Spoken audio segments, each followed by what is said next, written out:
Teenage పిల్లల దగ్గర నుంచి, చిన్నపిల్లల దగ్గర నుంచి పెద్దవాళ్ళ వరకు డిప్రెషన్ అన్న మాట వినపడుతుంది. అసలు ఏంటంటే డిప్రెషన్ అంటే నాకు అర్థం కాదు.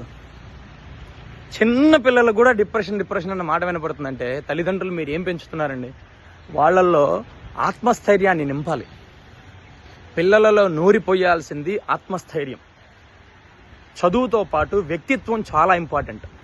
ఒక వ్యక్తికి చదువు ఎంత ఇంపార్టెంటో చదువుతో పాటు సంస్కారం, వ్యక్తిత్వం, అతని యొక్క బాడీ లాంగ్వేజ్, ఇవన్నీ ఇంపార్టెంట్.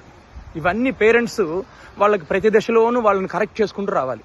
100% ఆ బాధ్యత అంతా పేరెంట్స్ పైనే ఉంటుంది. చిన్నదానికి పెద్దదానికి డిప్రెషన్. అసలు మన తాతల కాలంలో, నాన్నల కాలంలో లేని డిప్రెషన్ అన్న మాట ఇప్పుడు ఎక్కడి నుంచి వస్తుందండి? Because of comparison. చదువు విషయంలో అవ్వచ్చు, ఉద్యోగం విషయంలో అవ్వచ్చు, అమెరికాకు వెళ్ళే విషయంలో అవ్వచ్చు, పై చదువుల వల్ల అవ్వచ్చు, పెళ్లిళ్ళు అవ్వచ్చు,